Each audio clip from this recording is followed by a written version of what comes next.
오늘 은혜 받으실 하나님의 말씀은 마태복음 5장 10절에서 12절의 말씀입니다.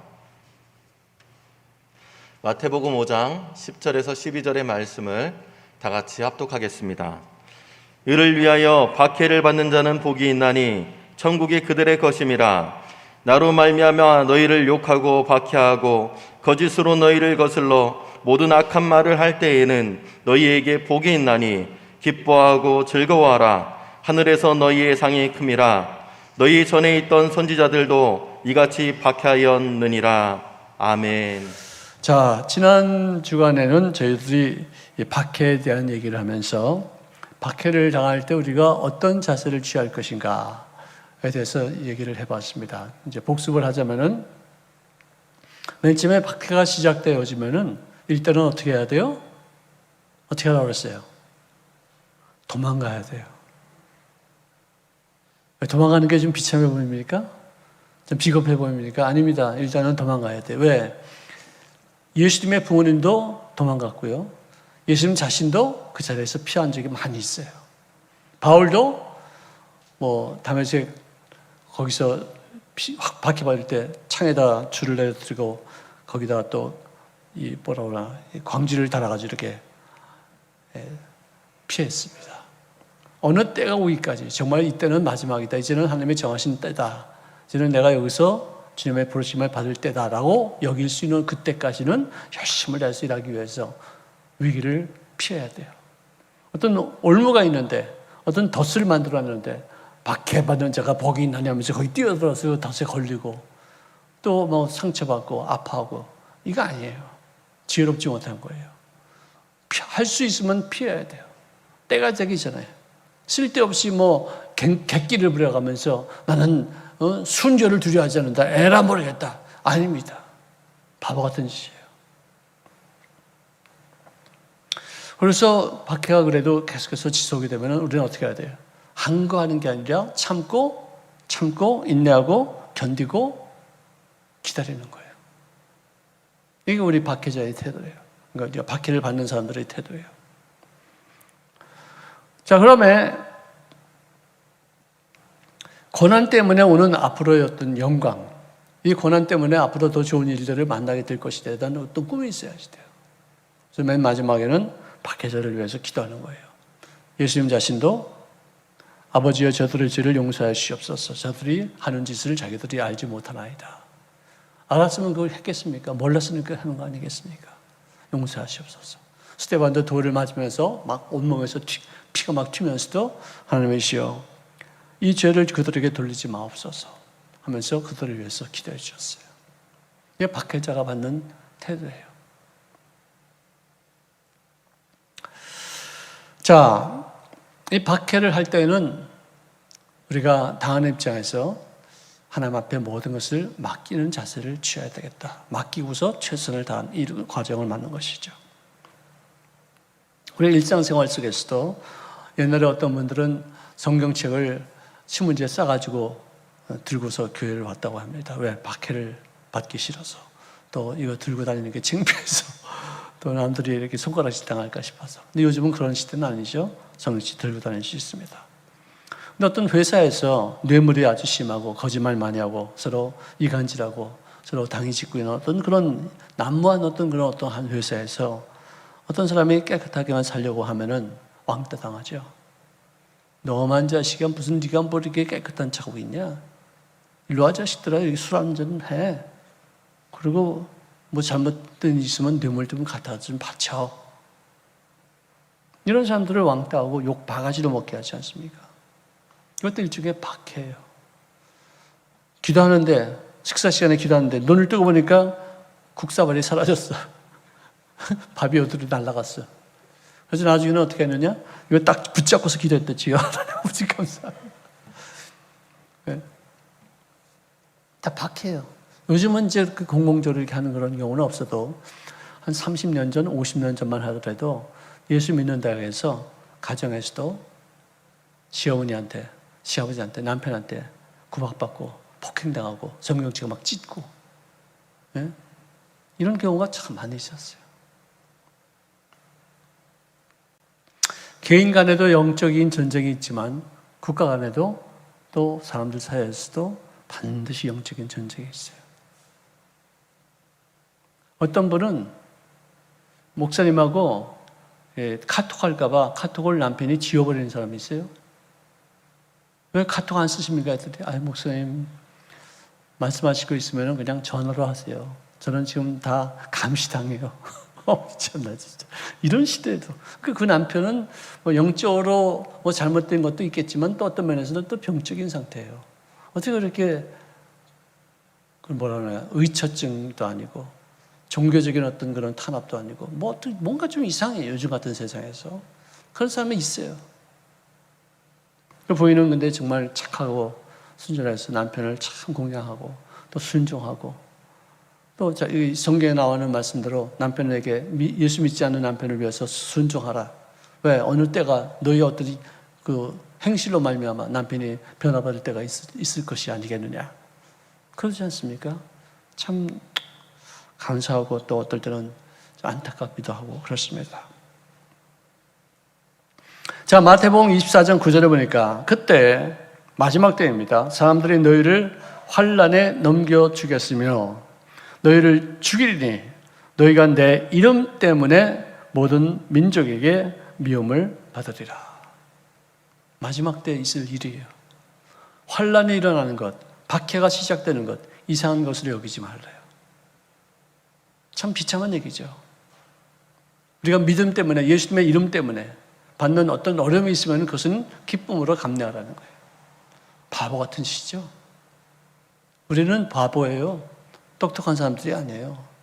사람들이 우리를 멸시하는 것이 뭐냐? 바보 같으니까 멸시해요. 손해도 보니까 생명까지도 뭘 위해서 바치려냐? 이러고서 막 조롱하는 거예요. 똑똑한 척 하지 마세요. 예수 믿는 사람들은 바보예요. 왜? 예수님께서 바보 같은 생활을 하셨으니까. 진짜 바보죠.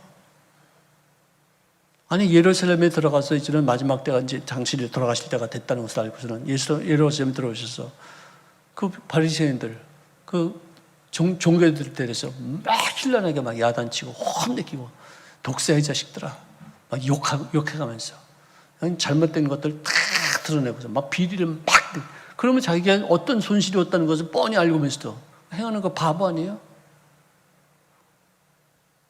가서 좀 아부도 하고 좀 좋은 거 있으면 칭찬도 좀 해주고 뭐 악수도 하고 식사도 하고 뭐 이러지 않잖아요. 이게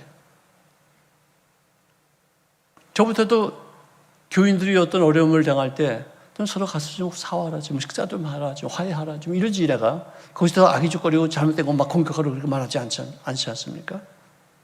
하지만 때가 되니까 이제는 나는 더 이상 여기서 살아남을 이유가 없다. 이제는 난 십자가에 못 박혀 죽을 때가 왔다 해서 그들의 노를 극렬하게 막 이렇게 해가지고 어느 누구도 항거할 수 없을 만큼의 어떤 그런 군중 심리를 일어나는 어떤 폭동이 일어났어. 예수님을 살리겠다고 그렇게 애썼던 그런 빌라도도 폭동이 일어날 것을 두려워 나머지 죄목을 붙여가지고 죽이지 않습니까?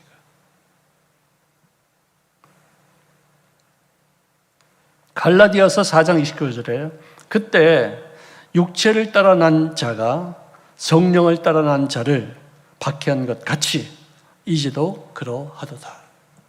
육체로 사는 사람들, 이 땅에서 이것으로 인생이 끝이다라고 하는 그런 인생들이 천국이 있다는 사실을 믿는 사람들을 박해하고 죽이고 가두고 고문하고 협박하고 엄청난 시련을 주겠다는 그 얘기가 성경에 기록되어 있지 않습니까? 예수 믿으면서 믿음으로 인해서 다른 것으로 인해서 박해받는 건 괜찮아요. 죄를 짓거나 뭐 남에게 거짓말을 했거나 사기를 쳤거나 해서 받는 그런 건 박해도 아니야. 그건 심판이고 그건 징벌이지. 하지만 예수님 때문에 난 의롭게 살고 공의롭게 살고 정말 잘못된 게 이렇게 많지 않은데도 불구하고 예수의 이름을 그를 지키기 위해서 내가 나의 믿음을 온전하게 이루기 하기 위해서 받는 박해. 지난번에 그 어떤 새벽에 설교를 제가 여기 우리 교회에서 들어보니까 침묵이라는 그런 일본 영화가 있어요. 일본에 천주교가 들어갔을 때 그 천주교 교인들과 그 선교사들을 박해하는데 정말 아마 내가 여태까지 영화 본 것 중에서 가장 잔인한 그런 영화예요. 사무라이들이 얼마나 잔인해요. 온갖 방법으로 십자가에다 침 뱉어라. 또 예수님의 그림을 그려놓고 밟고 지나가라. 그래가지고 밟고 지나가지 않는 애들은 전부 다 처참하게 죽여요. 밟고 지나가는 애들은 내버려두죠. 아주 말로 형용할 수 없을 만큼 처참하게 죽이고, 바닷가 밀물이 들어오기 전에 십자가를 갖다 거기다 갯벌에다 박아놓고서 사람들을 거기다 놓고서 밀물이 들어와서 서서히 죽어가게 하는 정말 무참한 그런 경우, 이루 말할 수 없죠. 그러니까 신부가 나중에 야 예수 부인하라, 예수님 안 믿는다고 그렇게 해라, 너희 살아야 될 거 아니야, 그런 지시를 내릴 정도까지 이렇게 되지 않습니까? 그 영화의 제목이 뭐냐?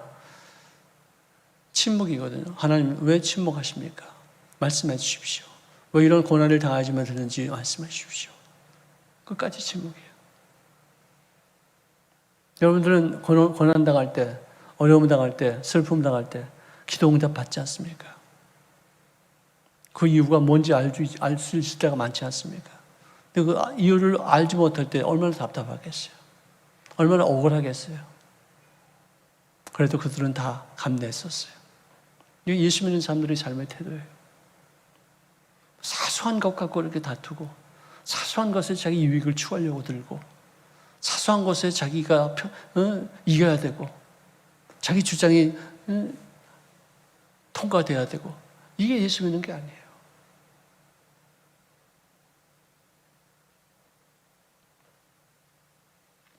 지구상에는 지금도 참 못 사는 나라들이 참 많이 있어요. 아무리 이래도 그 나라의 제도가 그렇기 때문에, 그 나라의 어떤 법리가 그렇기 때문에 자기 개인적으로 정말 정직하고 순수하게 일해서 자기가 어떤 부를 축적하지 못하는 그런 제도가 지금 전 세계 곳곳에 이렇게 있어요. 베트남 그렇습니다. 태국 그렇습니다. 라오스, 캄보디아, 미얀마, 아프가니스탄, 네팔, 제일 최악의 곳은 북한입니다. 이들의 공통점은 뭐냐? 기독교를 박해하고 선교사를 핍박합니다. 그리고 자기들의 종교를 주장합니다. 선교사들이 거기서 일을 한다 하더라도 많은 제약이 있어요. 근데 미얀마 같은 곳은 그래도 좀 제약이 많이 풀려 있어요. 캄보디아도 조금 좋아졌어요. 베트남 아직도 정식으로 그들에게 선교할 수 있는 방법. 말레이시아 못해요.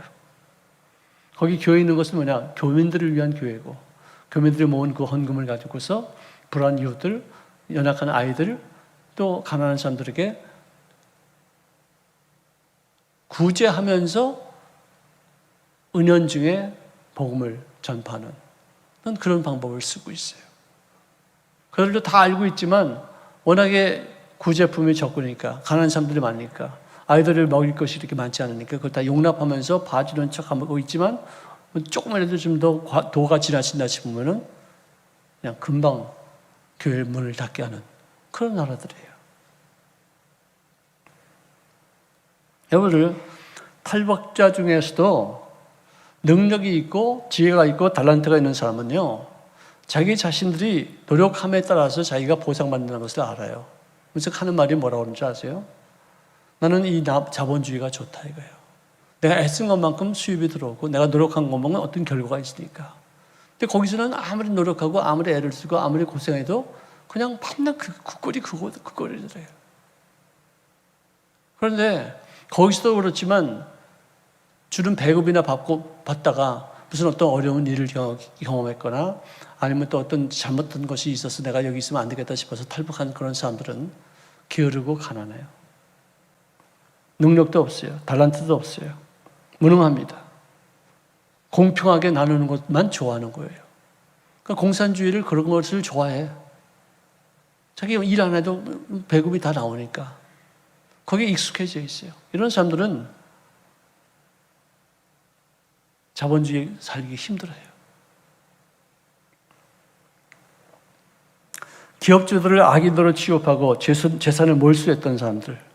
그래서는 너희들 이 사람들이 돈을 뺏어가지고 우리가 공평하게 먹자, 나누자. 기울어진 사람들한테는 그거 얼마나 좋은 얘기예요. 그런 사람들을 이용해서 폭동을 일으키고 선동을 시켜가지고 자본주의 돈을 다 빼앗고 난 다음에 그 다음에는 몇몇 사람들이 독재하면서 그걸 누리고 이 사람들은 배급제도로 인생을 비참하게 만들어요. 이게 공산주의, 이게 특별히 북한이 그래요.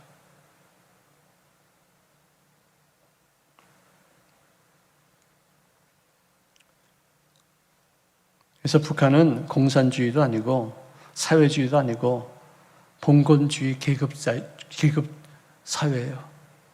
몇몇 특수층들만 평양에 모여서 그들만 호위호식해요.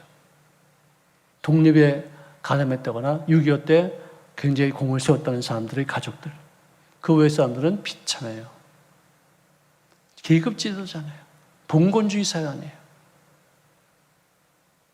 그렇게 철두철미한 계급적인 사회가 어디 있어요? 뭐 인도의 카스트가 계급사회라고 이렇게 말하지만 거기도 분류가 다 있어요. 얼마만큼 충성했느냐, 얼마만큼 뭐 반대했느냐, 얼마만큼 뭐 나만의 가족이 있다거나 아니면 국군에 동조했다거나 경찰에 동조했다거나 독립운동하지 않았다거나 뭐 이런 것들 다. 그런 사람들은 진짜 점점점 더 최하위 계급에 속해 있죠. 크리스찬 최악이죠, 최악이에요. 정말 그 사람들만 따로 모아두는 어떤 그런 수용소가 있는데요. 거기는 나이가 30이 되건 40되건 전부 다 150, 100 이하의 어떤 그런 조그만 어린애 같은 그런 모양을 하고서 살아요. 요덕인가? 이거 수용소가 이름이. 난 그 얘기는 내가 시카고에 있을 때 탈북한 사람들이 나에게 전해준 말이에요. 그랬었어요. 탈북한 사람들이 모여다가 우리가 집회한 적이 있었거든요. 시카고에서. 근데 그 사람들 직원이 그랬었어요. 자, 디모데후서 1장 12절에 이로 말미암아 내가 또 이 고난을 받되 부끄러워하지 아니함은 내가 믿는 자를 내가 알고 또 내가 의탁한 것을 그날까지 그가 능히 지키실 줄을 확신하기 때문에 나는 이 모든 고난을 받되 부끄러워하지 않겠다. 북한에서 요독 수용소에 있는 그런 크리스찬들의 어떤 가장 큰 소원은 빨리 죽는 거예요. 근데 그들은 김일성 아바이 동무의 교시를 받아서 죽일 때 하늘을 보지 못하게 죽어라. 죽게 만든대요. 그리고 묻을 때도 머리부터 땅에 묻어서 죽여라. 그렇게 한대요. 하늘을 추구하고 하늘을 바라보는 사람들 한번 맛 좀 봐라. 그래서 이렇게 비참하게 죽인다는 거예요.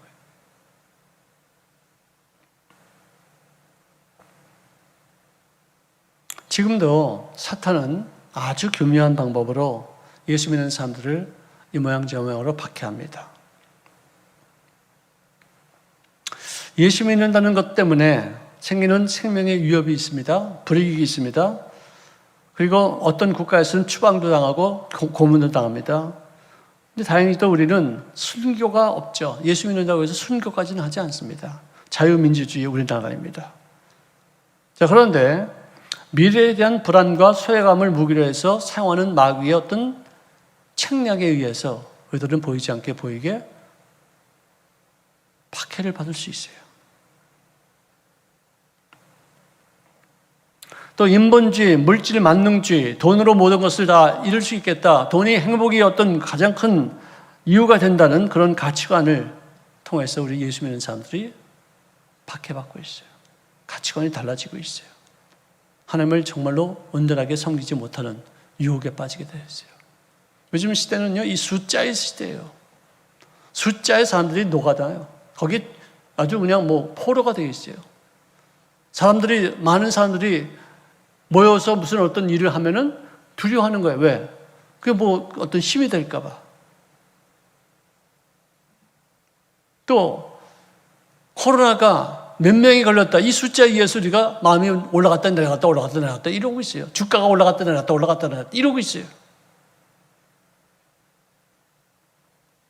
잘못되어도 숫자가 많으면은 거기를 따라가야 되는 그런 시대를 우리가 살고 있어요.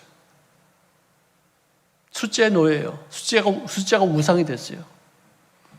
하나님은요, 숫자의 개념이 없어요. 많아도 틀리면은 그냥 아니에요. 적어도 맞으면은 오케이, 하나님은 받아들이셔요. 5번 결혼했어요. 그 5번 갖고 하나님이 야단치지 않으세요. 예수 믿고 나서 새로운 모습으로 인생을 산 것, 그거 귀한 거예요. 오병이어의 뭐 별것도 아니잖아요. 숫자에 별거 아니에요. 근데 이거 갖고 2만 명을 먹이잖아요. 아무리 숫자가 많아도 그것이 하나님 것이 합당치 못하면 그게 무슨 의미가 있어요? 기드온도 이 다윗도 숫자에 관계없이 그는 이긴 사람들이에요. 홀로 나가서 이겼어요. 바른 곧은 하나님의 뜻에 따라서 움직이는 소수가 중요하지 형편없이 다니는 많은 숫자의 사람들, 거기에 우리 마음 뺏겨서 안 돼요.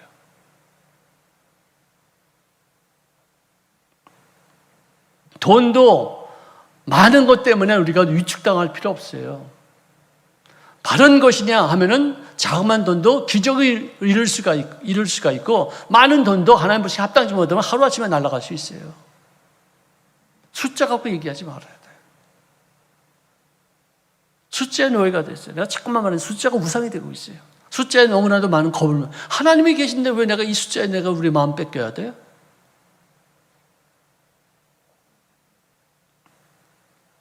그리고 오늘 우리가 사는 시대는 실패한 사람, 낙오된 사람은 무능력자라고 아주 판단해서 이렇게 지켜버려요. 그렇지 않아요. 무능력자, 실패자도 하나님을 믿고 나서 내 인생이 달라지는 경우가 얼마나 많이 있어요. 하나님 믿지 않고도 그 사람들은 그 실패를 거듭하면서 나중에 크게 성공한 사람들도 있는데 멸시할 수 없어요.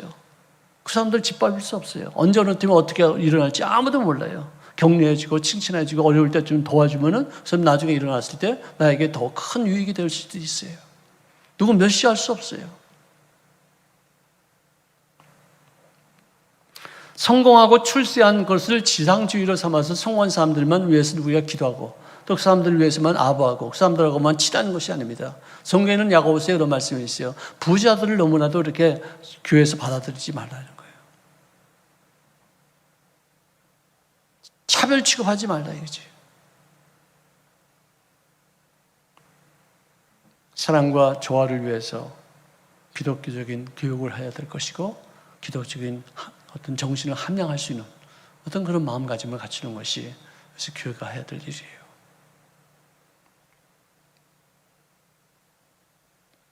베드로전서 4장 16절 이하에 보니까 이런 말씀이 있습니다. 만일 그리스도인으로 고난을 받으면 부끄러워하지 말고 도리어 그 이름으로 하나님께 영광을 돌리라. 하나님의 집에서 심판을 시작할 때가 되었나니 만일 우리에게 먼저 하면 하나님의 복음을 순종하지 아니하는 자들의 그 마지막은 어떠하며 또 의인이 겨우 구원을 받으면 경건하지 않은 자와 죄인은 어디에 설 수 있으리요. 그러므로 하나님의 뜻대로 고난을 받는 자들은 또한 선을 행하는 가운데서 그 영혼을 미쁘신 창조주께 의탁할지니라 기록합니다.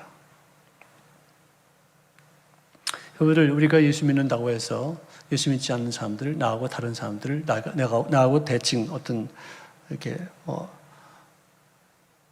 서로 어떤 합의점을 찾지 못하는 사람들이 있으면은 우리 예수 믿는 사람들은 싸우지 않습니다.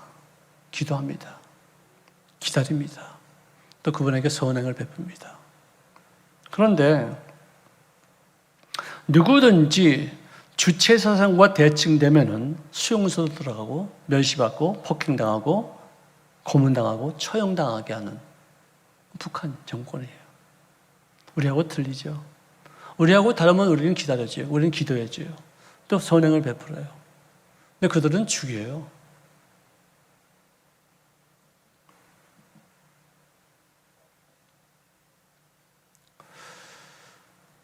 우리를 예수님의 제자들은 요한 한 분 빼놓고 11명이 다 순교했어요. 요한은 로마의 도미티아누스 황제에 의해서 사형 선고를 받고서 끓는 기름 솥에 던져졌는데, 여러분, 물도 위험한데 기름은 정말 얼마나 위험하겠어요. 그런데 이상하게 기적적으로 살아나서 그를 어떻게 처리할 수 없으니까 그를 유배섬, 반면섬으로 유배를 보냈는데, 거기서 그는 계시록을 쓰면서 근 100세까지 생존하게 되었습니다. 그래서 100세까지 살았다 할지만 그는 모진 고난 중에 있었기 때문에 그 자체로 그는 아마 순교적인 삶이었다고 우리가 평가할 수 있을 거예요. 이 사람 외에는 다른 사람들은 다 자연사한 것이 아니라 살해당했어요. 베드로도 자신은 주님과 같은 방법으로 죽을 가치가 있는 그런 존재가 아니다 싶어서 나를 거꾸로 못 박아달라고 사형 집행관들에게 청해서 AD 64년경에 네로 황제 때 바티칸에서 그는 순교했습니다. 후에 베드로의 시신은 로마의 성 베드로 성당 지하로 옮겨져서 안치되었다고 합니다. 또 사도 요한의 형인 그 야고보는 스데반이 순교한 이후에 10년이 채 되기 전 사도들 중에서 제일 먼저 순교한 사람이에요. 제일 먼저 순교했어요. 헤롯이 유대의 총독으로 임명된 이후에 유대인들의 환심을 사기 위해서 기독교인들을 무섭게 박해하기 시작했습니다. 자, 어떤 사람이 거짓 증언을 함을 통해서 야고보를 이제 십자가에 못 박혀 죽기로 이렇게 해서 그를 형집상으로 끌어가고 있는데, 그 거짓 증인조차도 그가 어떻게 죽는가를 보기 위해서 쫓아가다가 야고보의 두려워하지 않고 기뻐한 그런 표정에 너무나도 크게 놀라서 나도 그리스도인이 되겠다고 자처하게 됐습니다. 그래서 같은 날 야고보와 더불어 같은 칼로 목베임을 당해 순교를 당합니다. 안드레는 러시아에서 그리고 그리스의 파트라에서 복음을 전파하다가 체포되어서 X자형 십자가에 꽁꽁 묶이게 됩니다. 좀 더 천천히 죽도록 하기 위해서 못을 박지 않고 줄로 꽁꽁 묶어서 십자가에 매달려 무서운 고통 중에서 거하게 했는데, 그 찢어지는 그런 아픔 중에도 그는 옆에 있는 사형 집행인에게 복음을 전파했다고 기록합니다. 그 태도에 너무나도 감화를 받은 사람들이 총독에게 자비를 요청했지만 결국은 그는 자비가 그에게 임하기 전에 숨을 거뒀다고 전해지고 있습니다. 시몬과 더불어 함께 사역을 감당했던 다데오라는 제자도 아수르에서 또 바사에서, 페르시아죠, 오늘날 말하면, 말씀을 전파하다가 우상을 파괴한 것으로 인해서 분노한 그 사람들에게 포박당하고 함께 십자가형에 처했다고 합니다. 어떤 사람은 활에 맞아 죽었다고도 하고, 어쨌든 그들이 죽을 때 3,500명의 기독교인들이 함께 매장되어서 죽임을 당했다는 그런 설화가 있습니다. 이건 어떤 공식적인 어떤 그런 역사는 아닌데 그런 어떤 전래되어지는 그런 이야기가 있습니다.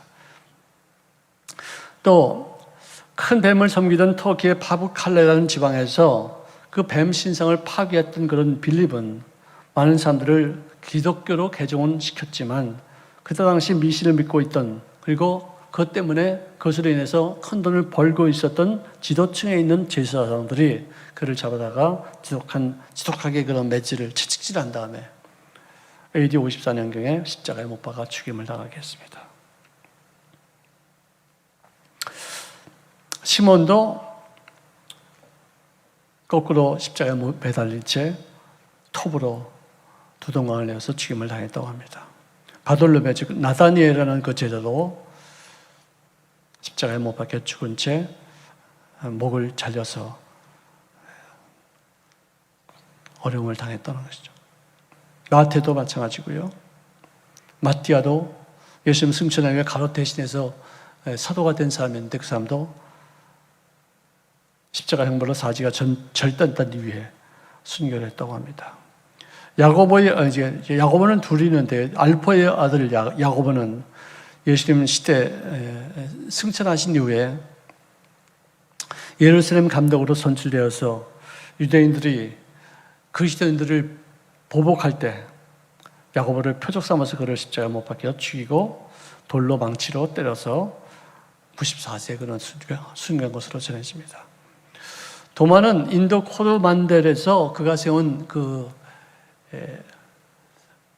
사원을 이제 완성하고서 거기다 이제 돌 십자가를 이렇게 매달릴 때 아주 불에 처했던 그 이교도 그 제사장들을 쫓아와서 그를 창으로 찔러 죽였는데요.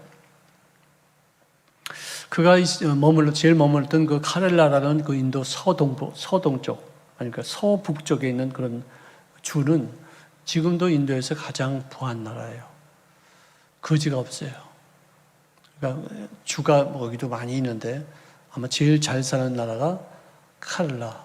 그래서 거기서도 우리 조영경 목사님이 초빙받아서 거기서 이제 성회를 하실 때도 저도 따라가 봤는데 정말 다른 인도와는 확연하게 달라요. 그러니까 다른 부분은 많이 가난하고 거지도 많고 정말 남루하고 초라한데 거기는 야자수도 참 푸르고 그 집도 좀 깨끗하고 길거리도 그나마 잘 뚫려 있고 한 번도 거지를 본 적이 없어요. 이렇게 부한 그런 동네. 그 복음이 들어가는 곳에 이렇게 하나님의 복이 임하셔 부하게 만드는 것을 우리가 볼 수가 있습니다. 자, 마가도 순교당하고 누가도 순교당하고 예수님의 12제자 위의 사람들이죠. 또 바울도 순교당했습니다. 스테반도 마찬가지였고요. 자, 히브리서 11장 33절을 보겠습니다. 그들은 믿음으로 나라들을 이기기도 하며 의를 행하기도 하며 약속을 받기도 하며 사자들의 입을 막기도 하며 불의 세력을 멸하기도 하며 칼날을 피하기도 하며 연약한 가운데서 강하게 되기도 하며 전쟁에 용감하여 이방 사람들의 지은을 물리치기도 하며 여자들은 자기의 죽은 자들을 부활로 받아들이기도 하며 또 어떤 이들은 더 좋은 부활을 얻고자 하여 심한 고문을 받되 구차히 풀려나가기를 원하지 아니하였으며 또 어떤 이들은 조롱과 채찍질 뿐만 아니라 결박과 투옥이 되는 경우가 있었으니 그런 시련을 받는 것을 꺼리지 않았다는 것이죠. 돌로 치는 것, 톱으로 켜는 것, 시험으로 그리고 칼로 죽임을 당하고 양과 염소의 가죽을 입고 유리하며 궁핍과 환난과 학대를 받았으니 이런 사람은 세상이 감당하지 못하느니라. 그래서는 그들이 광야에서 산에서 동굴에서 토굴에서 유리하였다고 말해주고 있습니다. 왜 이런 고난을 받았을까요? 왜 이런 이 고초를 왜 겪어야지만 됐었을까요? 죄가 있다면 딱 한 가지 죄예요. 그들은 변명할 수 없는, 부인할 수 없는 예수님과의 만남이 있었다는 것. 이거 하나밖에 없어요. 너무나도 확실한 하나님과의 체험을 있었기 때문에 그것을 통해서 인간적으로 우리가 생각할 때는 오히려 정말로 큰 불행을 만난 사람들이겠죠. 누구 하나 세상과 타협하지 않고 황제와 타협함의 여지도 전혀 없는 상태에서 당한 박해로 그들은 많은 고통을 받았습니다.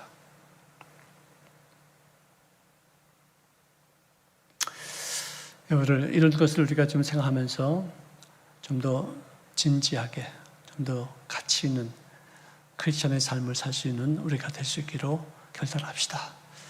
하나님이 많이 도와주실 거예요. 어떤 분은 기도할 때 하나님 박해를 능히 이길 수 있는 힘을 주시옵소서. 기도 좋은 얘기지 무슨 말인지 알겠죠. 그렇지만 먼저 내가 결단해야지 하나님이 도와주시지. 그냥 박해를 이길 수 있는 결단을 하게 해주시옵소서. 이런 거는 기도 응답 안 하죠. 내가 마음을 먹은 것에 플러스 알파에서 하나님이 도와주세요. 내가 하고자 하는 그 일에 하나님 회개하게 하여 아니요, 회개하게 하여 주옵소서가 아니에요. 내가 먼저 회개하는 거예요. 내 죄를 깨닫을 때마다 빨리 회개하는 거예요. 내 죄가 뭔지 모를 때는 구하셔야죠. 하나님, 저 죄를 깨닫게 하시옵소서. 제가 어떤 죄를 지었는지 알게 하여 주시옵소서. 그건 내가 모를 때가 있으니까. 하지만 죄를 회개하는 것은 내가 하는 거예요. 내가. 대통령으로 하여금 회개하게 하여 주시옵소서. 주님, 제가 회개하게 하여 주시옵소서. 나에게 어려움을 주는 저 박 집사님을 회개하게 하여 주시옵소서. 아니에요. 그거 하는 거 아니에요. 내가 회개하는 거예요. 내가 회개하는 거예요.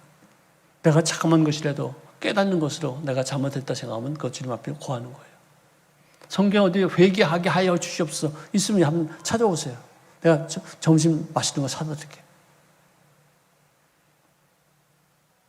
내가 먼저 결단하고 하나님의 도움을 청하는 게 바른 기도예요. 하나님 주만 바라보게 하여 주시옵소서 아니에요.